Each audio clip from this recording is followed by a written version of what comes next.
Hare Krishna. Thank you very much for joining. Jai Shri Radhe Shyam.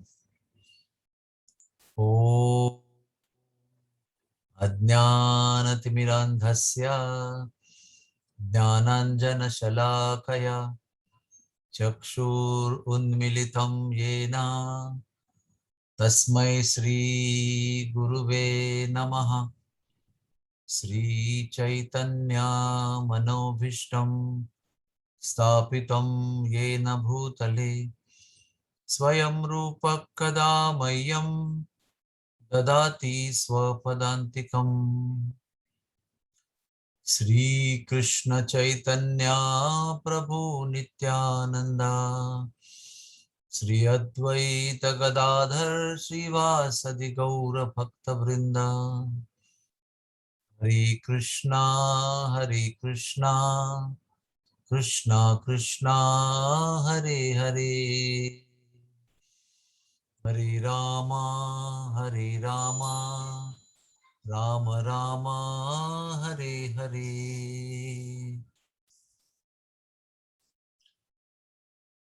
So we are reading from Srimad Bhagavatam, and today we are on 21st chapter of 10th canto,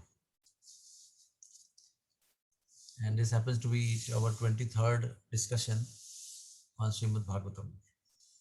So after killing Pralambasur by Lord Balaram,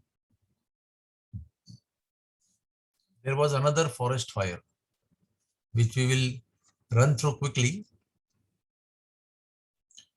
It was summer season, and very amazingly, when I read Krishna's appearance, and we discuss that time it was said that 6 rutus, 6 seasons would come together and give their best in the environment. It's amazing. We can only experience the best of one season at one time. And in Krishna's appearance, all 6 seasons were together available to give their best, whatever is required.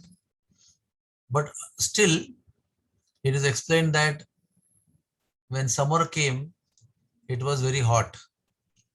It is also explained that 9 months in Vrindavan Dham, all the water from the land was absorbed by the sun, the scorching heat of the sun. And the earth was longing to have water from the sky. So at that time, Sri Krishna took the cows for herding, and they went to Bhandiravan. And all of you know, Bhandiravan is a place where Sri Krishna got married to Radharani confidentially, without any Brajvasi being there. Only Brahmaji came from Brahmaloka. So when they were having their pastimes with boys and Krishna Balaram in Bhandiravan, the cows went little ahead because it was all dry and they were looking for fresh green grass. So they went little astray. And they went little astray. Suddenly the cowherd boys realized, oh, where are the cows? And the cows had gone ahead. And Srimad Bhagavatam explains that how did they find their cows? They would see hoof prints and trampled grass. And that's how they would find out where the cows have gone. And by the time they actually found the cows had gone very far. And they were actually lost. And they were actually, after first they went in search of the grass, but then they understood that they lost the way. So they were more lost than hungry. So they were crying and they were calling. They were making sounds and they were calling Krishna. So Krishna went there. Cowherd boys found them out first. And then Krishna also went there. Balaram also went there. And suddenly what happened? Suddenly there was a fire. Suddenly there was fire, and that fire was from all the sides. And it was very soon as if it was coming closer and consuming everybody. And at that time, the cows started shouting loudly, and the coward boys started calling, Krishna, Balaram, we are getting burned. Very soon the flames will engulf us, will devour us. Please save us, please save us. And Shukdev Goswami explains how the coward boys were totally surrendered to Krishna. They had nothing else to turn to but Krishna. And that was the success of their life. Because if you analyze the Krishna Leela in 10th canto, you will come to know that there was so many variety of life-threatening events in Vrindavan Dham. Sometimes cyclone comes, sometimes a pishacha comes, sometimes a witch comes, and sometimes Pralamba comes, he takes a mountainous form. Sometimes fire comes, sometimes poisonous water comes, snake comes. Amazing, unbelievable, inconceivable ways of life-threatening events, one after another, without a break. And we are lucky, we read Srimad Bhagavatam given by Shukdev Goswami. So Shukdev Goswami fortunately didn't have time to describe the demon which came every single day. Other scriptures explain that actually speaking, there was a demon sent by Kamsa every single day. And that was the arrangement of demigods, because demigods didn't want Krishna to get completely absorbed in their whole pastimes of Vrindavan. Because Krishna came down, yes, Paritranaya Sadhunam, yes, from Brahma's request, he came down. He promised Brahma he will come down. But,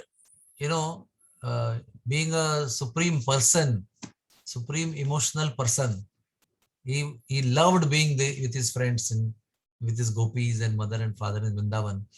And if he gets too much absorbed, then who will kill the demon? Who will kill finally Kamsa? So they would motivate Kamsa to send a demon by noon time. And that's the time the demon will come and Krishna will kill the demon. After that, it will be time for lunch. So they will go and take bath in Yamuna. And by the time the gopi will come, gopi or gopis group will come with chak. Chak is the afternoon meal, and they will take the meal. And then they will start returning home after that. It's like, after the peak of the afternoon, you take prasad, and then invariably they will all take rest. They will sleep on each other's lap nicely. Somebody will massage Balram's feet, somebody will massage Krishna's feet. Sometimes Krishna will massage Balram's feet. Sometimes Balram will massage Krishna's feet. Sometimes Balram will fan Krishna while he is lying, when Krishna is lying on his lap, and sometimes other way around. So this is a routine. And at this time, fire came. I mean, it's so nice to read and narrate the story. But try and imagine yourself if you are a cow or if you are a coward boy, and in the middle of the forest, away from your parents, you have come for herding cows as your duty. Of course, it was fun, but suddenly if you are engulfed from fire all sides, there is no escape route. And you are only calling Krishna, Balaram, please save me. And there is Krishna, instantly he saves you. What he said? Again he said, do not worry. Balaram said that, do not worry. We will immediately come and solve your problem. And then Krishna said, please close your eyes. And they closed their eyes. When they closed their eyes, already they were burning from all the sides. That means the heat of the fire was coming from all the sides. It was not easy to bear the heat in the middle of the summer. And the fire was the flames were coming like snakes, the tongues of the snakes, almost touching them, trying to burn them off. And in that, Krishna told them to close eyes. Now you can imagine, was it a good instruction to close eyes? Rather you be vigilant and see what's happening. The tongue of the snake, that is the flame, shouldn't touch me. But see the faith of the coward boys. They immediately closed their eyes. They didn't question, why should we close eyes? You do whatever you want. We are worried. We can't close our eyes. This is not time to do dhyan. This is not time to do dhyan. We are calling you to save us. But they closed their eyes. We should have such faith in the Lord. Many times the Lord gave absurd instructions, like when the rains were falling from the sky, when Indra poured rains. And everybody knew that it is because of this boy only the whole thing happened. Everybody knew. Because he cancelled the Indra Puja, Indra was angry, and then Indra poured the rains. Everybody knew that. Older Brajvasis knew, the smaller Brajvasi boys knew, everybody knew. And the rains are falling like anything, is freezing cold, and they're saying, Krishna, Krishna, Mahabhavu, please save us. And he's saying, come with us. And they're gonna question, where are you taking us now? Already you have put us in soup. It's because of you we are drowning in the water here. There is went behind him. And then they asked, what are you going to do? And very coolly he says, I will lift the mountain, If your 7-year-old boy tells, you ask him, better, what are you going to do? I will lift the mountain. I lift the building, 7th-floor building. You'll laugh, They also were wondering, how can you lift a mountain like that? Then he twisted one tree there, Kadamba tree. Like we twist the cloth, which is filled with water. And then what happened? They believed, yes. Oh my God, such a big tree. First of all, you uprooted the tree and you squeeze the tree like we squeeze water out of cloth. Yes, I think you can do it. Please go ahead. And in front of their eyes, he goes inside the underground, in the cave called Pravishta Gufa, and he lifts the mountain. Lo and behold, unbelievable. So similarly here, he told them to close eyes, and they closed their eyes. And then he said, open your eyes. So he opened their eyes. They opened their eyes. But in the meantime, they felt that the heat had disappeared. The flames that were causing so much of heat, about to burning heat was felt by them on the skin. It's all finished. And they opened their eyes, and again they saw no flames at all. A couple of minutes ago, there were so many flames engulfing them. Matter of fraction of seconds, they would have got burned to ashes. And now there's no sign of a fire, no burnt leaves of some trees here and there. So that time they felt, oh, Krishna must be a mystic demigod. He asked us to close eyes and everything vanished. He must be a mystic. He must be a demigod. Why they think like that? Because that is the power of Jagan Mohini Maya that Krishna has already spelt on them. Jagan Mohini Maya, I've been talking, I said my favorite subject.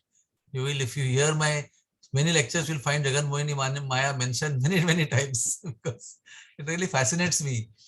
Because that Jagan Mohini Maya is the one of the many Mayas that Krishna has, because of which the knowledge of the Brajvasis that Krishna is Supreme Personality of Godhead is stolen away.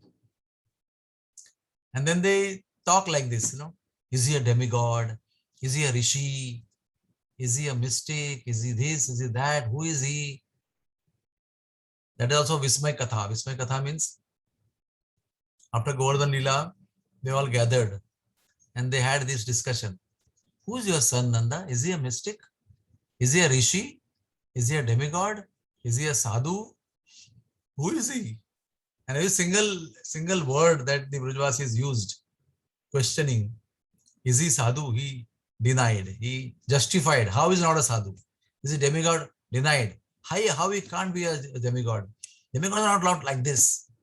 So that I'll tell you nicely when Krishna will lift Govardhan. That Leela I'll describe you in detail. But Vismay Katha in essence means they are all bewildered.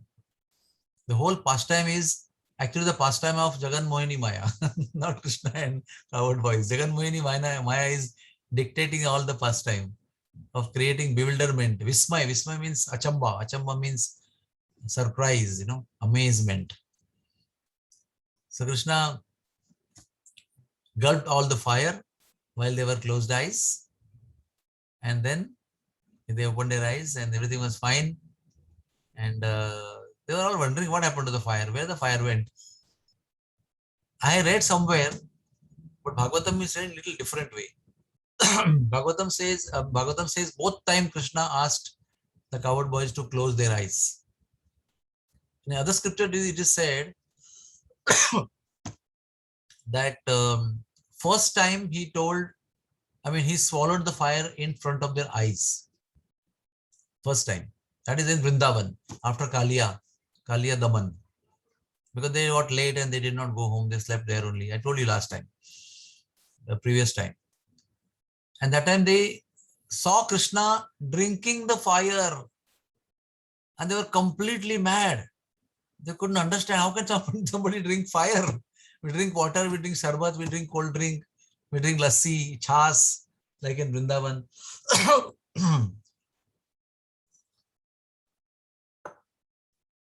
So they were happy that they were saved from fire, but they could not hide their surprise. They could not hide their bewilderment, amazement. They just went home and first Krishna told them, don't tell our parents. But still they were having such such excitement. They went and told everything. Nanda, Yashoda, and older coward boys and women, men. And they were like so scared. They were almost, firing Krishna. You guy, you are a very naughty boy. What do you do? Sometimes you eat dirt and you drink fire. What kind of a boy you are? Every time something new you do, which we can't even imagine to do.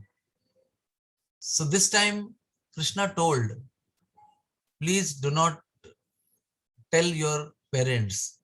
But they still told first time. So this time he told them to close eyes. So this time they didn't know what happened. They didn't know how did Krishna manage to extinguish the fire. This is what I read in other scriptures.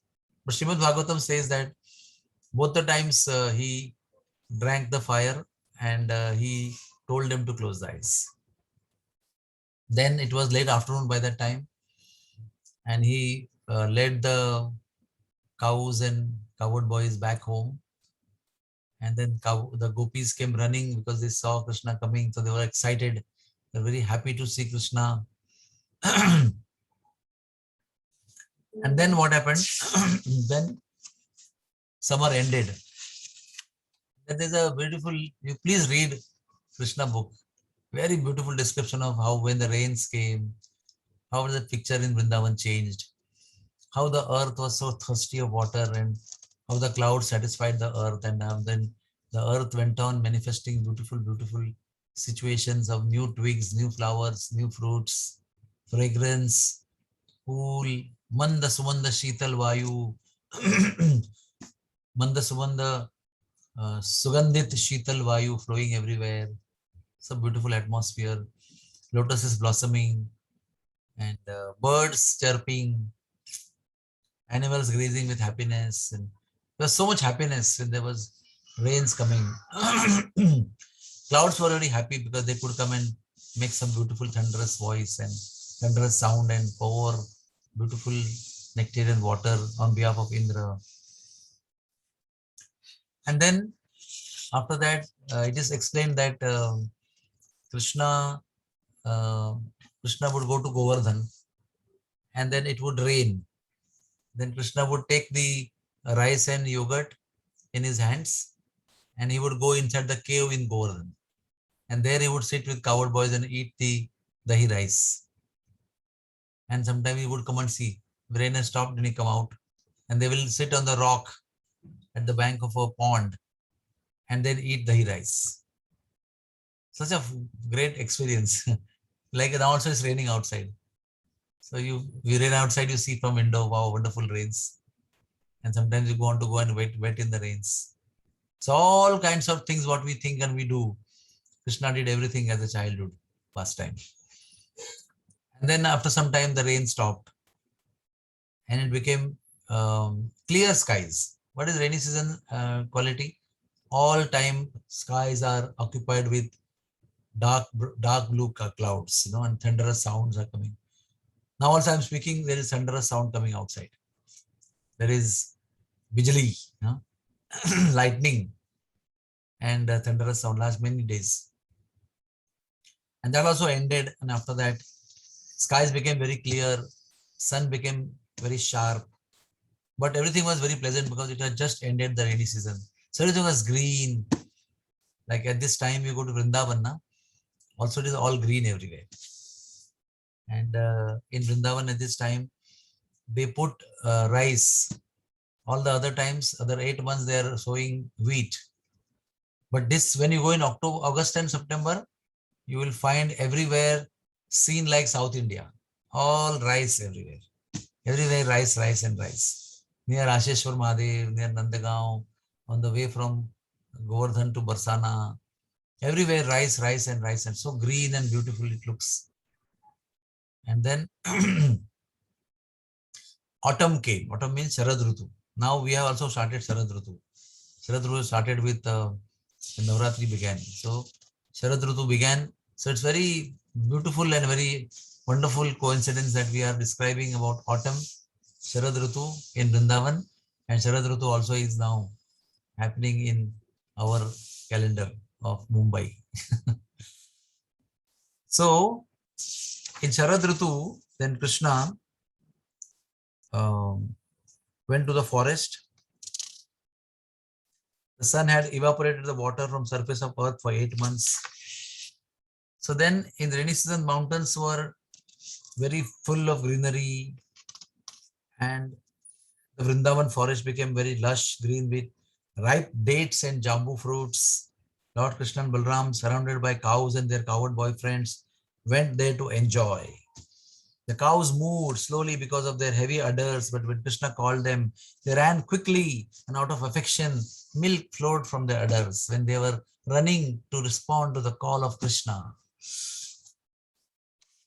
Like that, Krishna entered forest of Vrindavan, which was cooled by breezes, perfumed with the fragrance of the lotus flowers growing in the clear lakes of Vrindavan Dham. And then, while herding the cows, Krishna started playing the flute. So this is called as Venu Geet. Huh? Well, it is not my subject. I am not qualified to speak. I was all time thinking today to tell Radharani Priya Mataji will cancel today's lecture. I was thinking like that because Venu Geet is one of the top esoteric subject matters of Vrindavan, of Bhagavatam. There is Venu Geet, there is Gopi Geet, and there is Brahmar Geet. I don't know which lifetime I will become qualified, but there's not possibility. It's just we can repeat the words of Prabhupada and try to explain. So when the cowherd girls heard the sound of Krishna's flute, now what is happening is cowherd girls are not with Krishna. Cowherd boys are with Krishna and they're herding cows. And cowherd girls are at home. And Krishna is playing flute in the forest. And that flute is heard by gopis at home. That's why it is very unique, because the cowherd boys are enjoying the company of Krishna in beautiful atmosphere just after the rains with the cows, and they are having a lot of fun. And Krishna is happily playing flute with them. Krishna and Balram both are playing flutes. And they are at home in separation from Krishna. And the separation is, the fire of separation is kindled or, aflamed by the sound of flute which Krishna is playing. So, the sound of flute of Krishna is arousing the influence of Cupid, Kamadeva, in the hearts of gopis. And they started as soon as they heard the flute, the first thing what they did was they started describing Krishna's qualities to each other. Others remembered Krishna's pastimes, while others speaking about Krishna, the power of Cupid started disturbing them more and more and more, and they could not continue. They were overwhelmed. They got choked up with the emotion of attachment and attraction for Krishna, and they could not speak anything. They became silent. Then with the peacock feather decorating the head of Krishna, and there's a very beautiful word, Karnikaram. This is the verse which is extremely important verse, which we will like to describe.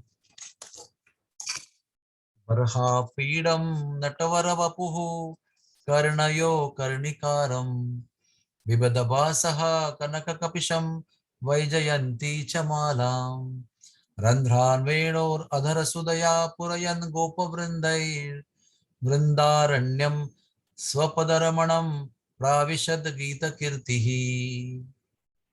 This one and the next one, these two verses were heard by Shukadev, when he left his father's home immediately after birth, and he was walking in the forest, away, going away from his family and father running behind him. And finally, father left hopes and he went back. And he went going ahead, and he heard these two verses being sung by some small boys in the forest who were cutting the wood to serve their Guru Maharaj. And this made Shukadev stop and ask the question, where did you learn this beautiful verse? What is this verse? Let us find out.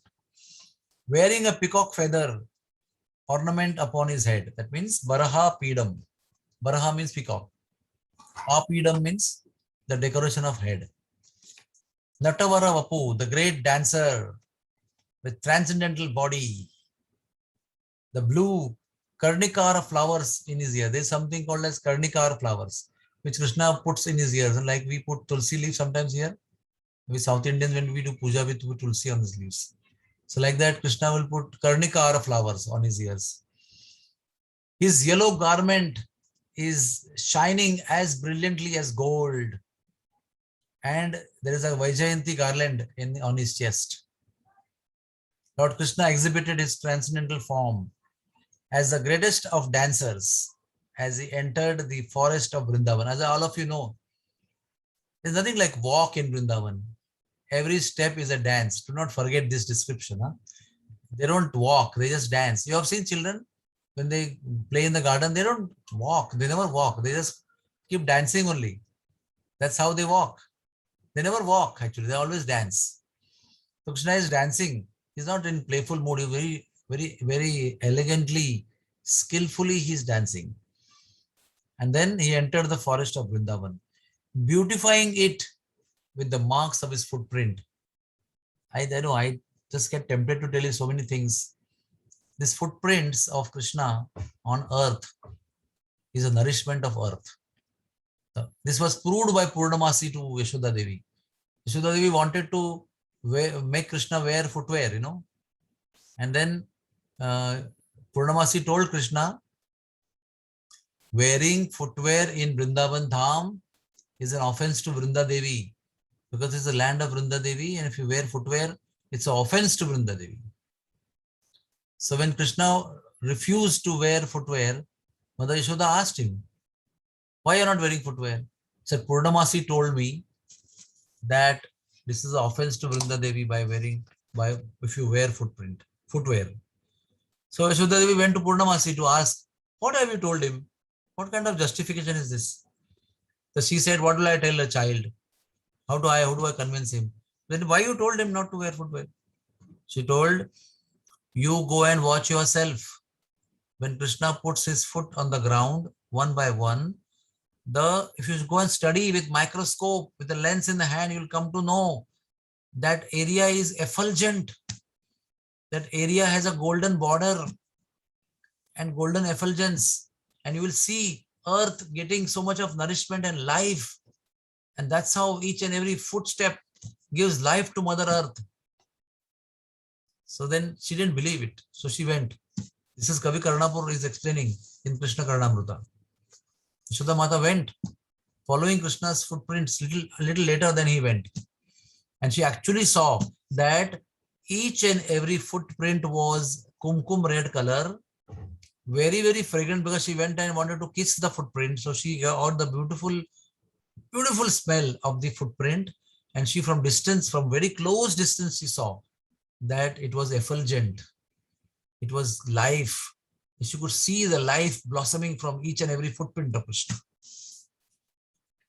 That is why when Krishna was born, Mother Earth flourished like anything. Why? Because she was expecting now these two footprints, which are sought after by all the demigods and the rishis and tapasvis and dhyanis and everybody, they are now going to be ornaments of my chest.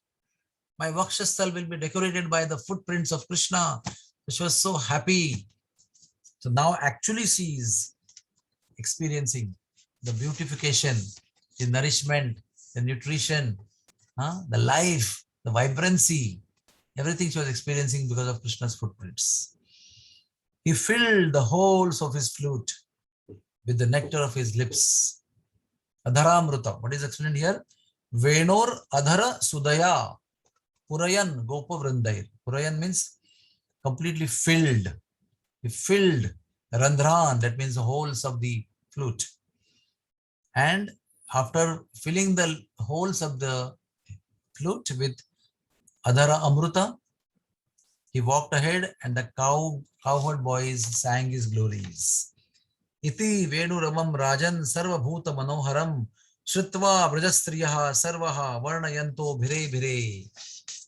O king, when the young ladies in Vraja heard the sound of Krishna's flute, which captivates the minds of all living beings, they all embraced one another and began describing it. You know, like Krishna is not there to get embraced.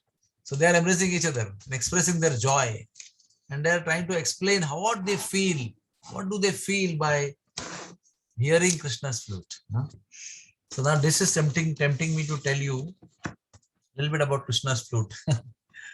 I remember I went to Krishna Sharan Prabhu's house one day, and he has rather Bansi Bihari deities. So I promised him I'll come one day and tell only stories of flute. The flute katha I will do, Bansi katha. So I'll just take some points from that. Krishna has got many varieties of flutes. It's not that he has only one flute of one kind. He has got flutes of many types. But I will tell you 3 types. One is Venu, which is 6 inches and 6 holes. Second is Murli, which is 18 inches, 1.5 foot. First is half foot. Second is 1.5 foot. And there are 4 holes on the body and 1 hole at the end. Then Vamsi, that is Bansi, you can say. It is 15 inches. That means Sawa foot. 1 foot and 3 inches. And then there are 9 holes in that. And usually there are other flutes which have got 8 holes. Or you can say there are many holes, as many possible, but there are 8 notes that Krishna takes out of those flute. And another description and difference of the flutes is there are marble flutes also. There are gold flutes also. And there are bamboo flutes also. So there are 3 kinds of flutes. And Krishna loves basically bamboo flutes. So flute touching Krishna's teeth looks like a crystal. This is Rupa Goswami in Ujjwal Nilamani he is describing. When the flute is touching Krishna's teeth, it looks like crystal. When flute touches Krishna's red palm, it looks like a ruby stick. And the flute is touching blue cheeks of Krishna because he's holding it like this, on right side. So some flute is touching on the cheeks also. And that is looking like sapphire. So it looks like 3 different jewels at one point of time are there present on the Krishna's body. So Vishaka says, this is actually Ujjwal Nilamani. Ujjwal means bright, effulgent. Nilamani means blue sapphire. So interestingly, this was spoken in 18th January 2012, almost 9 years back. So 8 noteworthy effects of the flute. Now we talked about anatomy of the flutes. Now we're talking about physiology, the activity. The first note which Krishna plays, demigods like Brahma, Shiva break their dhyan and forget everything when the first note is being played. It pierces their ears. Shiva stops playing Damru and becomes stunned. Lord Brahma sits astonished, completely astonished, stunned in Stabda Vikar in the lotus. Ananta Shesha starts swaying hypnotically like this when the flute. So where are the locations? Shiva is in Kailash. Brahma is in Brahmaloka. And Ananta Shesha is in Patal Loka. So Krishna is playing flute in Vrindavan. Please understand. And the sound is going where?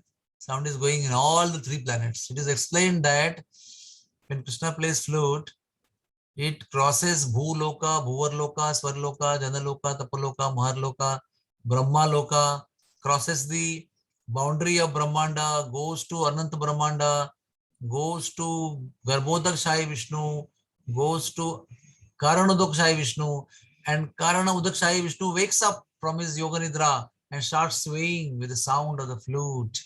Then the sound goes beyond that, crossing Mahat Tattva, the covering of the material world, which makes the material world appear in darkness. The sound crosses that Mahat Tattva also, the cloud, goes to Viraja river, crosses that, goes to Brahma Jyoti, goes to all the Vaikunthas, all the Vishnus in all the Vaikunthas, completely get mesmerized when this sound comes.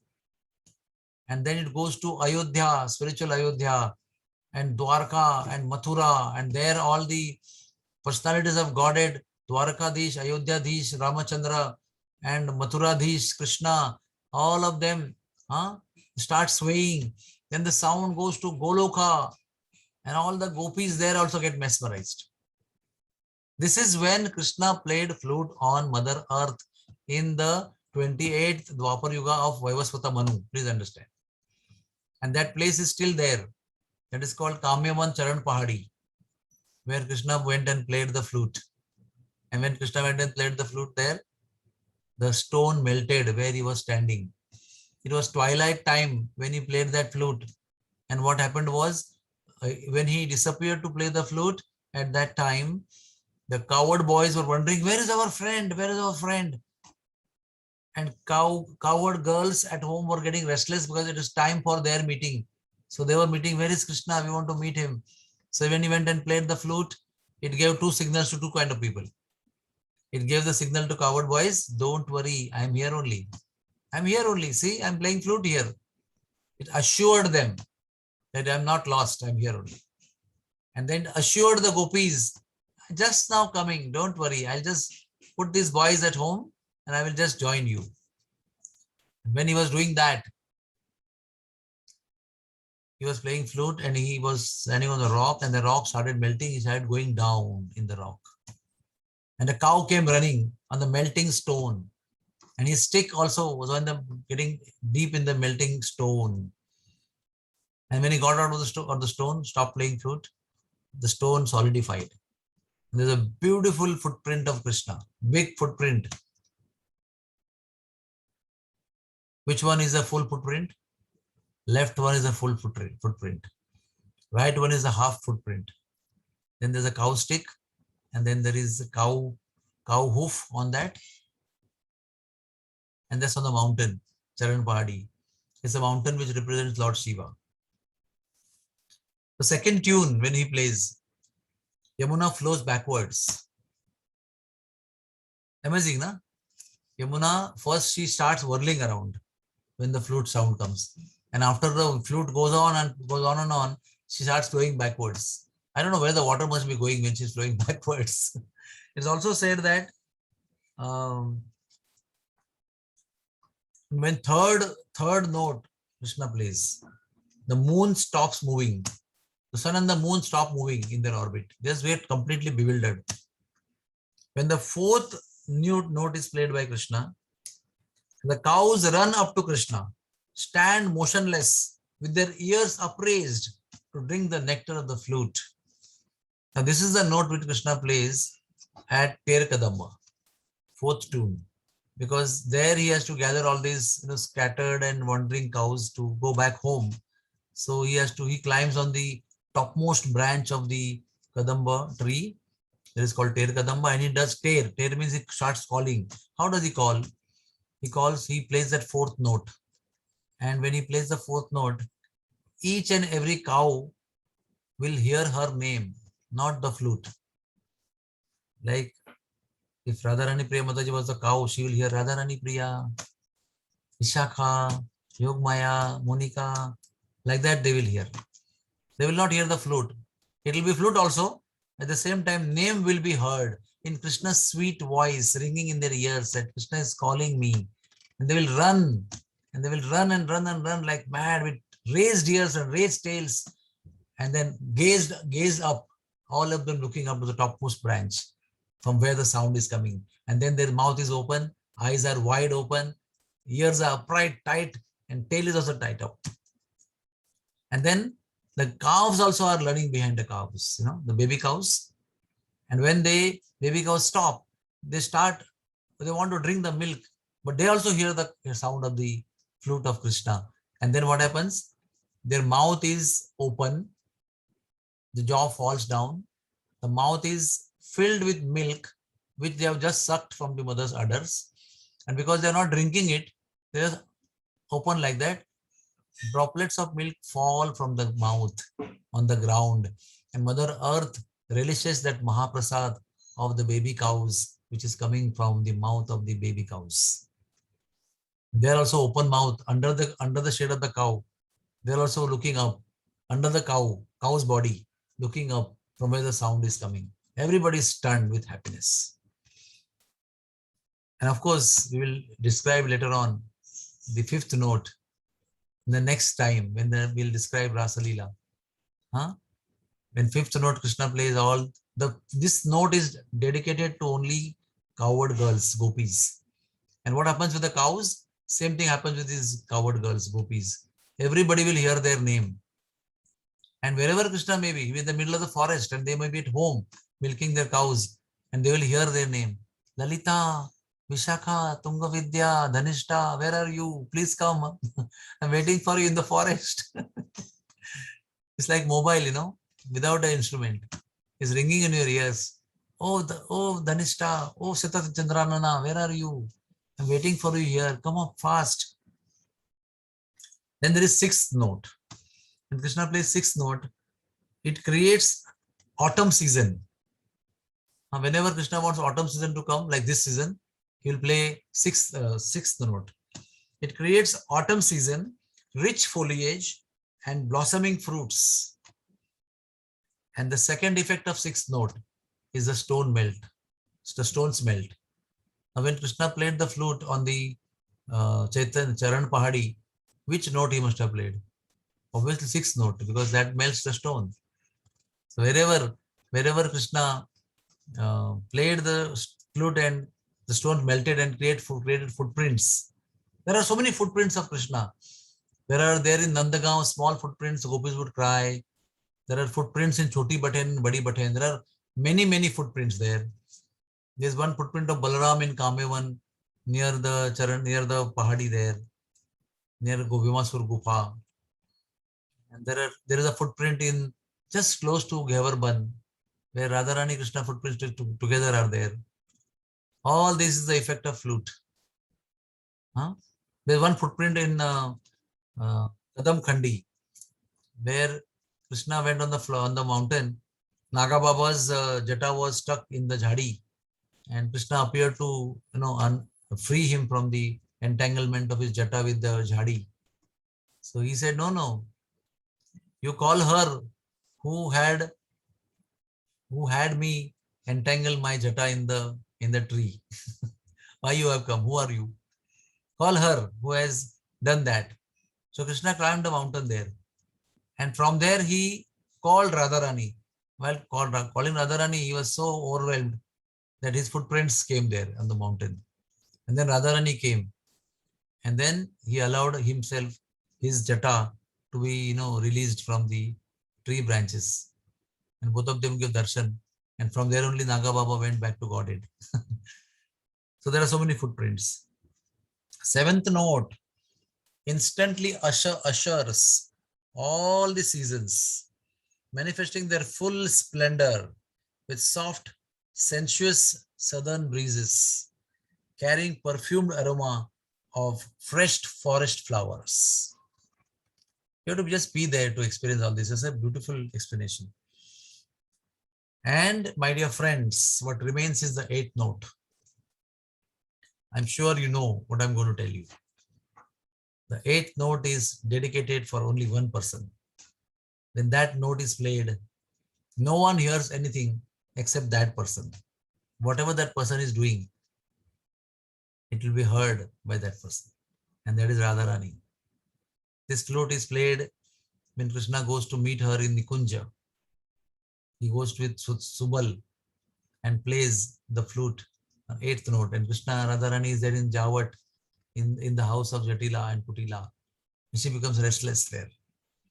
And there are so many occasions there. Anyways, so that note only chants Radha, Radha, Radha, Radha, Radha, Radha. and steals her self-control and makes her run like mad, huh, for Krishna. Maddened by this note, Radharani paints mascara on her foot. She puts kumkum in her eyes, and she put necklace around her waist and ankle bells around her wrists, and a top cloth at the bottom cloth at top. Srimad Bhagavatam says when Krishna takes the flute to his red bimba lips, he sends forth his tunes. Brahma, Shiva, Indra, all demigods get confused. Even though learned, they can't figure out the essence of that music. So they bow down to the sound of flute coming from earth. Vidagdha Madhav Rupa Goswami explains, Balaram is saying, by hearing Krishna's flute, Indra starts crying and his teardrops are making Vrindavan a beautiful place.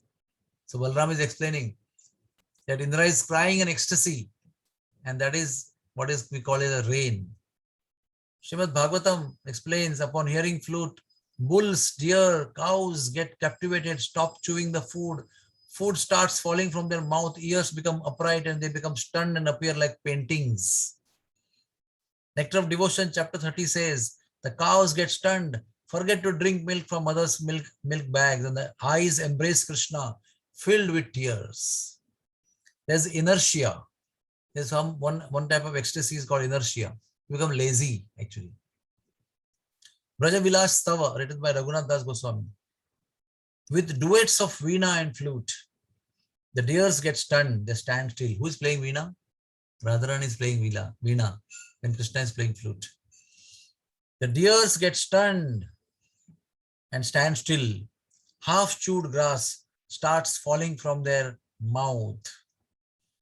Bhagavatam says, hearing the flute, the clouds thunders gently, shower flowers from sky, shade Krishna. And there is one more explanation there, and in the Sharad Ritu, when Krishna is playing flute, the sky is cloudless, it's clear skies of autumn. It's also kind of hot also, straight sun ray hits you. So that time it is said, some clouds come together and they create like an umbrella over Krishna. When Krishna is walking, the cloud also walk in the sky and create a beautiful shadow, and also sprinkle gentle amount of water droplets to make him very happy and pleasant and cool. Then Nectar of Devotion chapter 50 says, the gopis are saying to Radha, due to the flute, the most chaste Radha has become divided into partially chaste and partially unchaste. They find Radha's character becoming very unsteady when this flute is being played. Till the flute is being not played, she appears very sober, controlled, well-behaved, wonderful girl. And the flute here goes in her ears. She becomes very unsteady and she becomes chanchala. Her eyes become restless. She starts looking here and there. And the gopis are commenting, you are now partially chaste and partially unchaste. Ujjwal Nilamani explains, Vrinda Devi tells Radharani and gopis, with the sound of the flute, the trees and the creepers blossom with happiness. The thunderous sound of flute completely masks the cuckoo birds. Kuhu kuhu is completely covered at the sunset time. The mountain-like peaceful composure of Radha. The mountain-like peaceful composure of Radha is broken by the thunderbolt of Krishna's flute. That means Radharani's composure and character is considered to be like a mountain, rock-like mountain, solid. And then the way Indra throws thunderbolt and breaks the mountains and let the lava come out, that's all time explained. Like that, when Krishna's flute comes, it comes like thunderbolt and breaks the top of the mountain of the composure of Radha. Who is saying this? Vrinda Devi, the chief Leela Shakti of Radharani, is explaining. Again, Braja Vilas Thav by Raghunath Das Goswami explains, when Radha gets angry, nothing can pacify her. Nothing could pacify her, like flattery of words, hints and allegories and jokes of the Gopas, and Krishna's personal falling at the feet also could not pacify her. It was only Krishna's beautiful flute that pacified her. This is what Raghunath Das Goswami is explaining in Braja Vilas Tava. So I can go on and on. There is beautiful descriptions about Krishna is playing flute. What to say? Hari bol. Doesn't matter. We'll try our best to give justice to this chapter. Then it is explained that we went astray. Upakhyan. From where we went? Baraha Pividam Natavara Bapu. From that shloka, Karnayo Karnikaram. From there we went all the way to describe the flute. We'll come back again. And then the gopis heard the sound of Krishna's flute, which captivates the mind of all living beings. They embraced one another, I told you already, in happiness. They said, oh friends, those eyes that see beautiful face of Maharaj Nanda's son are certainly most fortunate. When they enter the forest, they hold their flutes to their mouth and glance lovingly at their residents of Vrindavan.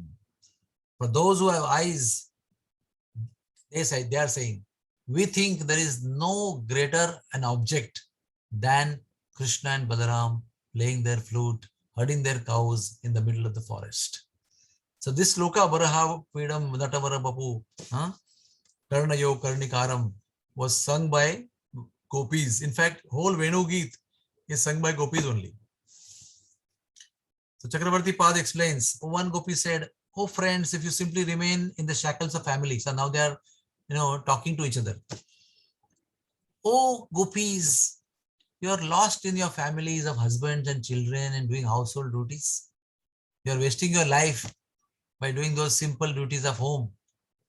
Life is meant to watch Krishna, the perfection of eyes. The creation of eyes by Brahma is simply to watch Krishna and Balaram playing their flute. What are you doing at homes? The gopis were aware that the mothers and other elderly persons might hear their romantic talks, what they are expressing about Krishna. So they added, after all, to see Krishna is the goal of all persons and not just ourselves. So now they are justifying their lusty feelings about Krishna. They say, no, we are not the only ones. Even the boys are getting attracted. Even the elder people are getting attracted. So it's justified that we are getting attracted. There is nothing special about it. Different gopis spoke in a different way. Being dressed in a very charming way, having decorated themselves with peacock feathers, lotuses, lilies, newly grown mango sprouts. You have seen mango sprouts. I put it in the hair of ladies when I do the Simantonayan Samskar. A shakha of mango with many leaves, like African, Aborigines, how they wear. Like that, we put it in the hair of the lady. Krishna is wearing that kind of twig of the tree of mango with many leaves. All of them are wearing on the hair. And the clusters of flower buds. And last time I explained to you, because Krishna's mundan was not done, Krishna's hair looked like crow's hair. Tuft of all this together, bound together, like aborigine, with all these clusters of buds together. And then Krishna Balaram shine magnificently in the assembly of cowherd boys. They just look like best of dancers appearing on dramatic stage. And the gopis would have liked to go to forest and remaining concealed. They see wonder of Krishna, Balaram, singing and dancing with their friends. This was their desire. They want to join Krishna, but because they could not do so, they sang these verses in ecstatic love. So what we should do if you remember somebody and we can't go and meet him or her, sing about that person, glorify that person, describe the attributes of that person. This is how gopis many times pacified themselves. How did they survive when Krishna went to Vrindavan? They would every day enact Krishna's pastimes, remember Krishna, talk about Krishna, glorify Krishna, sing about Krishna. And that's how they would be with Krishna, through the memory of Krishna. And that's how they pacified themselves and survived for so many years, decades and decades and decades, almost 115 years they survived. My dear gopis, what auspicious activities. Now the gopis are not only describing and glorifying Krishna, now they are glorifying flute. They're saying, see the fortune of the flute.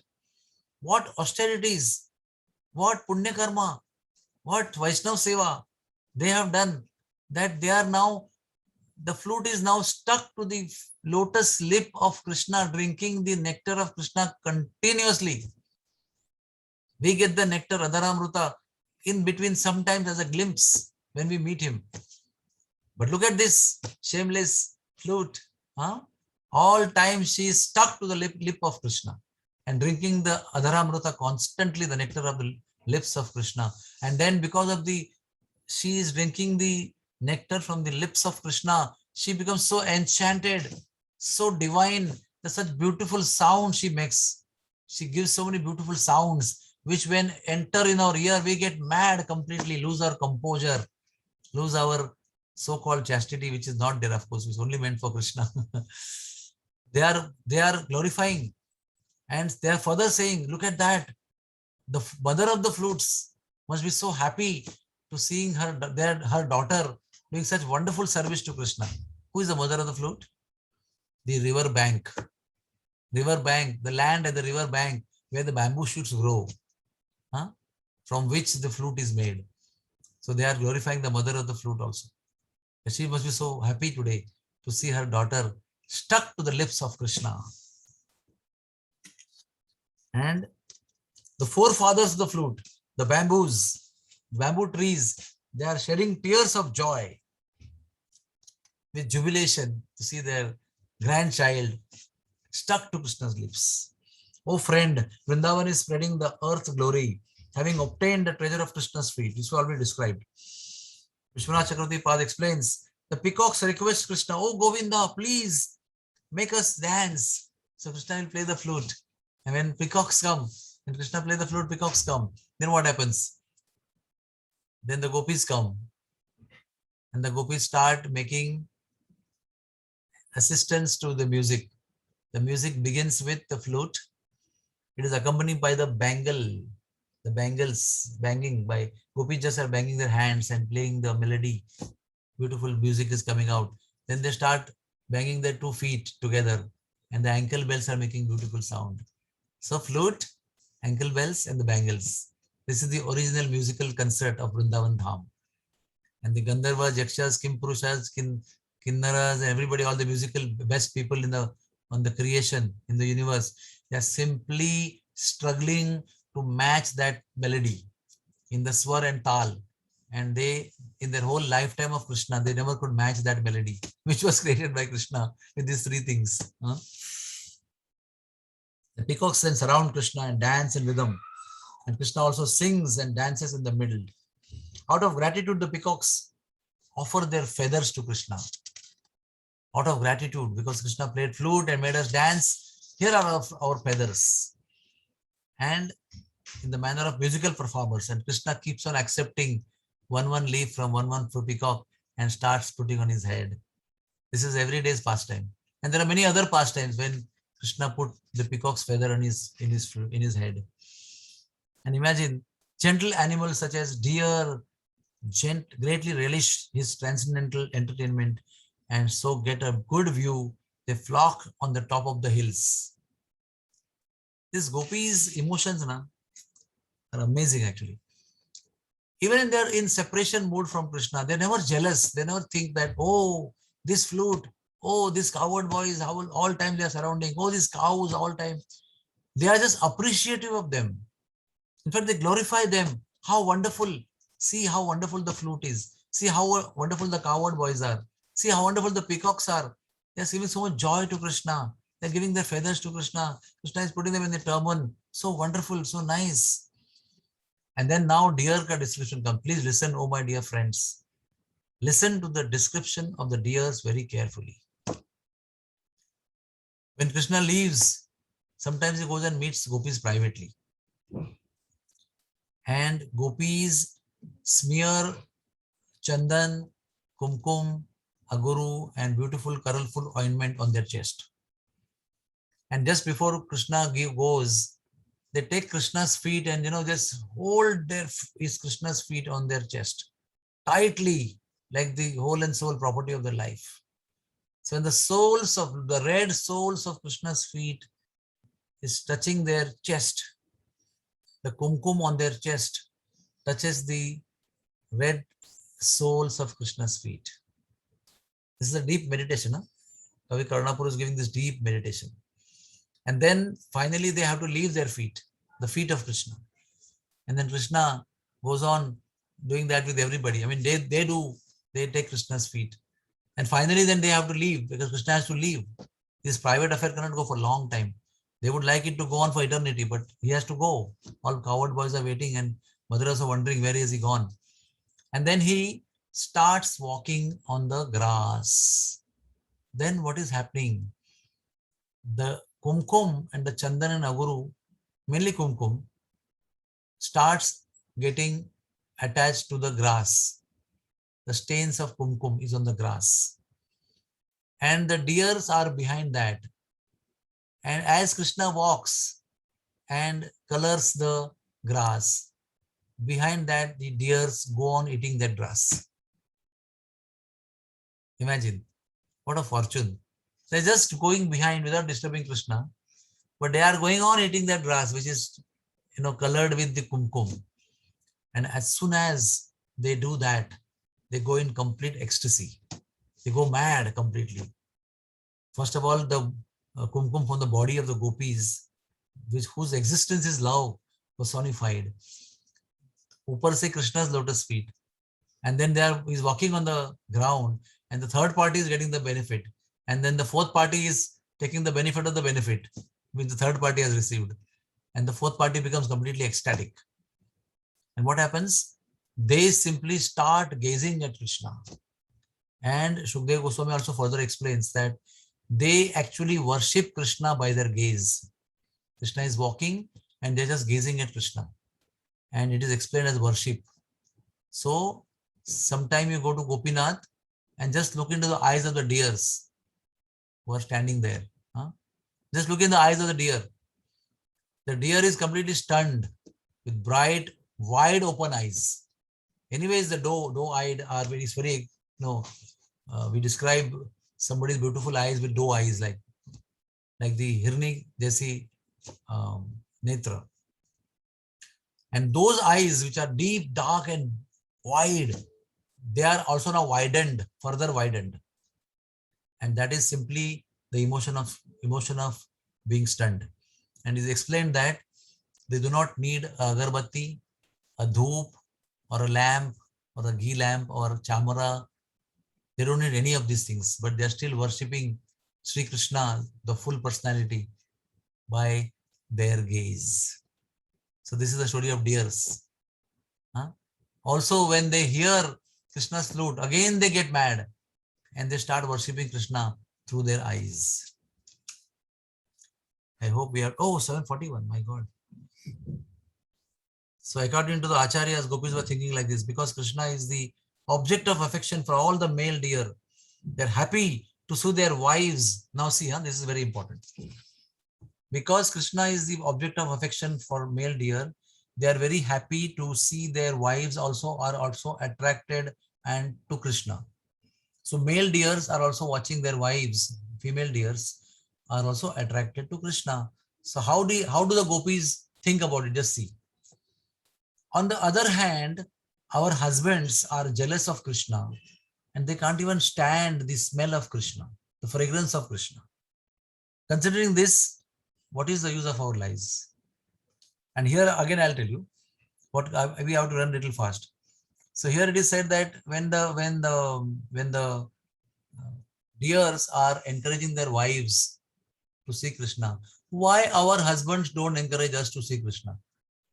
Why they don't appreciate our love for Krishna and the way the Sri Krishna is? This is because of jealousy, that they don't allow us to do that. And my dear friends, you understand this jealousy, so-called jealousy, which the so-called husbands of gopis are expressing, is their service to Krishna. It is not true jealousy. This jealousy is enhancing the loving mellow between the gopis and Krishna. By their so-called jealousy, they are enhancing the love, the exponential love of gopis. So like that, this Gopi Gita goes on. They say our ears are becoming vessels and we are drinking the nectar of Krishna's flute, which is coming from the holes of the flute, and we are our ears are expanding as vessels to accept that nectar. And then when this flute is being played, great sages who have taken form of birds in Vrindavan Dham, they come and sit on the branches of the tree with closed eyes, meditating on the sound of the sweet flute of Krishna. Can you imagine? There's a Bhandirvat tree which has got branches which are miles and miles and miles long, filled with leaves, green leaves. And at miles and miles of long branch, all the birds are sitting in line in Stamba Vikar, completely stunned with closed eyes, fully concentrating on their ears, making their ears vessels, accepting the sound of Krishna's flute. This is what gopis are explaining about the birds. When the rivers hear vibration of Krishna's flute, the conjugal feelings are aroused in the rivers.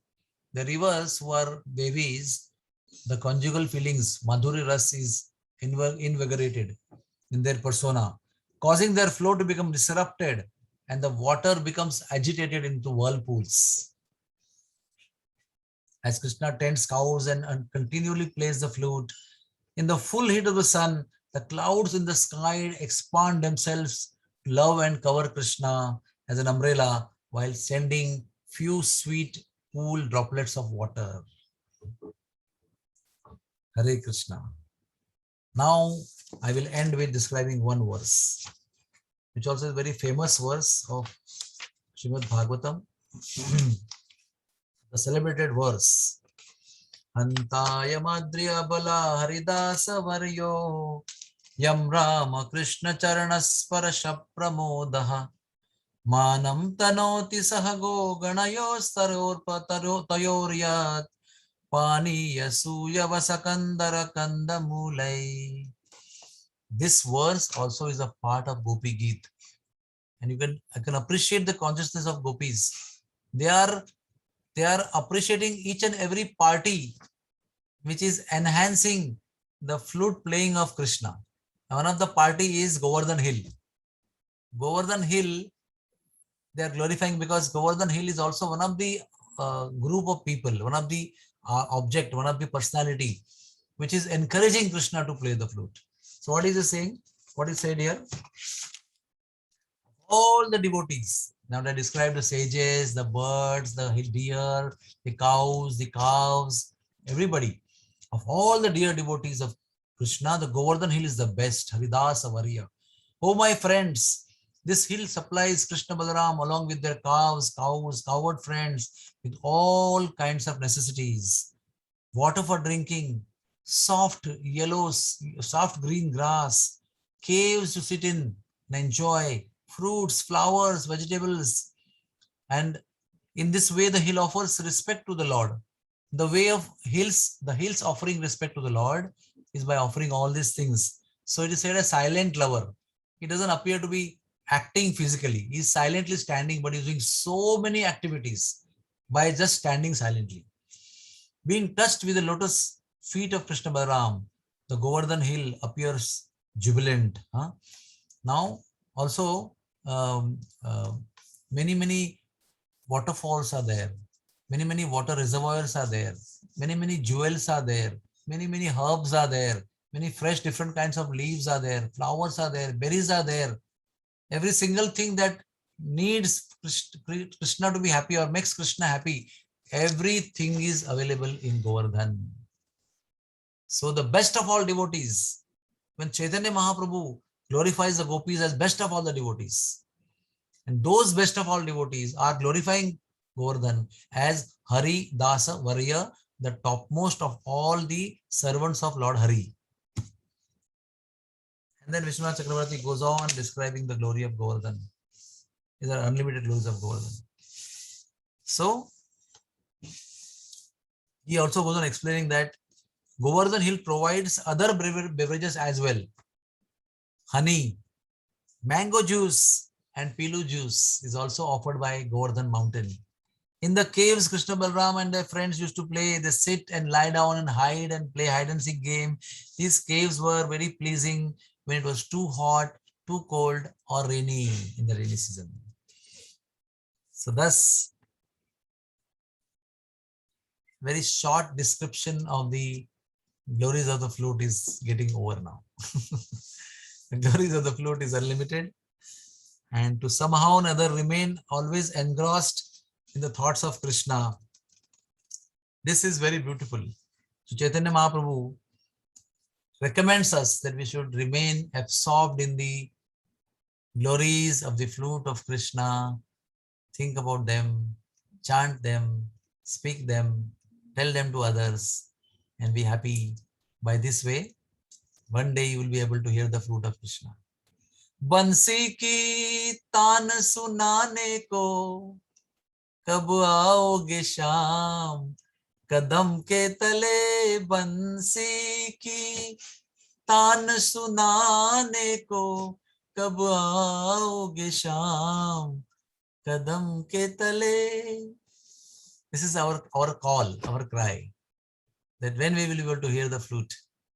It is also explained in scriptures that the flute is being constantly played to invite all of us back home, back to Godhead. But the noise in the heart of all lusty desires is so loud that we are unable to hear the flute. This tempted me to tell you one small anecdote. When I was in Vrindavan in 92, it used to be very peaceful in those days, not like today. And but still, daytime it would be noisy, but nighttime it will really, really peaceful.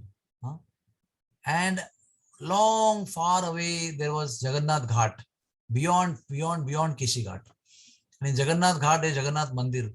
And the devotees there would sing, Hari Om Namah Shivaya, Hari Om Namah Shivaya, 24/7. But we would be able to hear that sweet sound coming with the sweet breeze of Vrindavan only in the night. Why? Because daytime around us, there would be a lot of noise. So that sound was coming, but it was not reaching the ear because louder decibel sound is there near you. So similarly, Krishna's flute sound is always, resounding in the ether. Always resounding in the ether, calling all of us. Ab laut chale, let's go back. But we are not able to hear it because so much of noise of lust, anger, greed, intoxication, illusion, and envy. When the noise is completely calmed down and we are freed from all these vices and anarthas, then that's in that calm of that sound, in the calm of the silence in the heart, when it is calmed down, then the call of Krishna through the flute will be heard by us. And that is what is Shriman Rasarasarambi Bansi Vata Tatastitaha.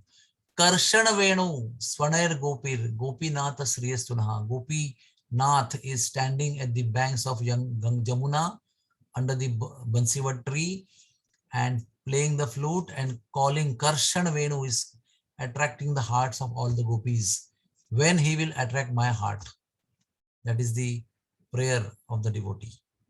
So let us all pray that the sound is already being played for us. The calling is already there. Krishna is calling all of us. But let us hear that. That is our prayer. Let me hear that. Let me be able to appreciate. Let my ears become vessels. Let my life get concentrated in my ears. And let me become like gopis and the birds and the cowherd boys and the cows and baby cows and get mad, completely immersed, forgetting every single thing. I just want to get immersed in the memory of Krishna through this beautiful flute sound. Hare Krishna. Jai. Thank you very much, Prabhuji. Jai. This is not flute, by the way. This is not flute, Prabhuji. Yeah. This is distracting not me from the flute sound of Krishna. Yeah, we were immersed. I think everybody over here was immersed in the sound of the You become like the various birds. sounds. You became like the birds in Vrindavan. Sages. I just had one question which you asked in the end. When will that flute attract us?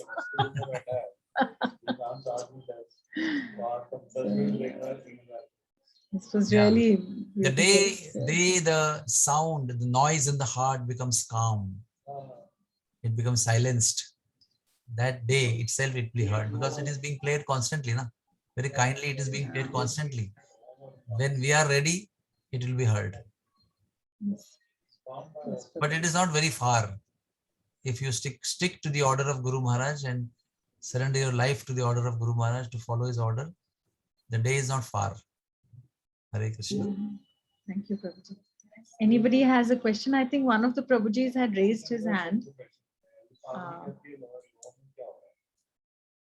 I can't remember who it was. Gopinath Prabhu, Gopinath Pran Okay. from Bangalore. Yes, Prabhuji, boliye.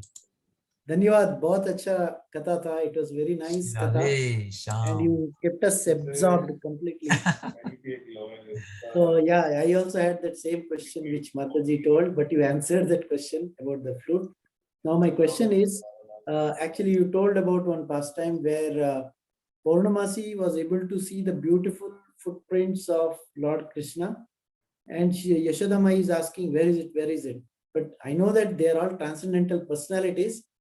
So why is that Yashodamai could not see, whereas Purnamasi could see? Is it just a Yashodamai pastime? could see, na. Yashodamai did not notice. She saw when Purnamasi guided her, she saw.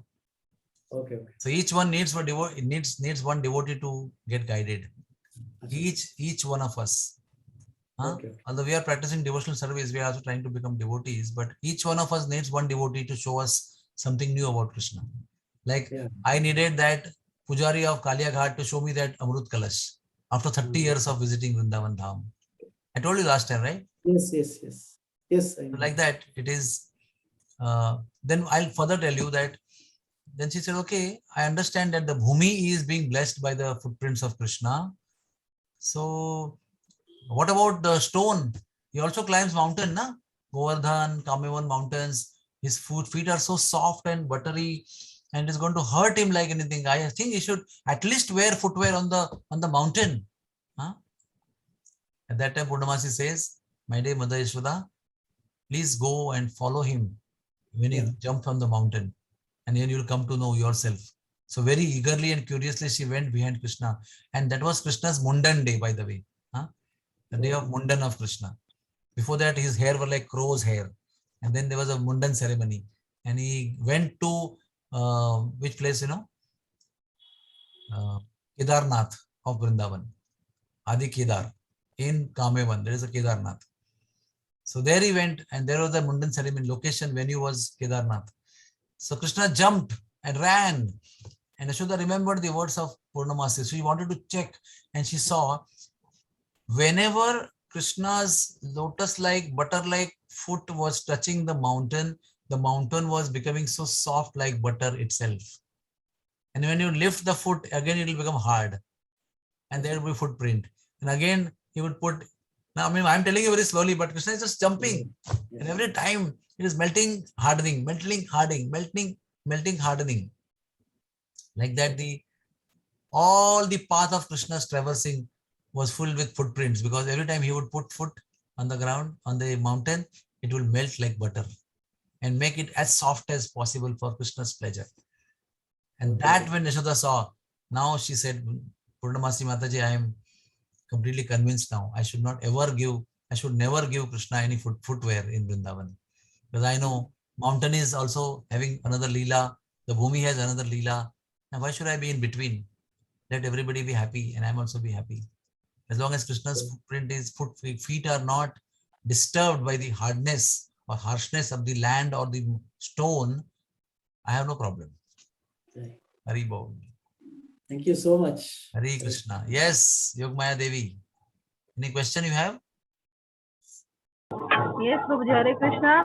Dandavad Pranam, Prabhuji. So when we go and visit Vrindavan, and when we walk on Vrindavan, so what should be our mood? Our mood should be, first we offer obeisances. Because Vrindavan Dham is not different from Balram. Balram ji has expanded in Shantaras to become Braj Bhumi. So we have to bow down as soon as we go there. If you can't bend because of backache, at least bow down in mind, offer your pranams with gratitude, with thankfulness, because it is great service Balramji has done by creating Vrindavan Dham, which is a divine Vimana, divine aeroplane, landing on the earth. And then we walk, and every time we walk, you should remember we are walking on the body of Balram. But of course, that expansion of Balramji is meant for walking upon, doesn't matter. But we should be grateful That's why I always tell everybody when we take yatra to Vrindavan, I always tell them, do not ever spit on the ground. Do not throw litter on the ground. Don't eat biscuits and throw your biscuit cover on the ground. Don't eat banana and throw the peels on the ground. It's an insult to Lord Balram and to Braj Bhumi. Keep your litter in the bag, plastic bag, whatever bag you carry, and put it in the dustbin wherever you are supposed to put, and let it go in a legitimate place. Anyway, you are dropping your waste, your bodily waste in the dham by bathing and by using washrooms. Beyond that inevitability, do not put any litter on Vrindavan dham. Don't throw banana peel from bus while moving bus, like this people. So from Mercedes also they throw. From Audi they throw.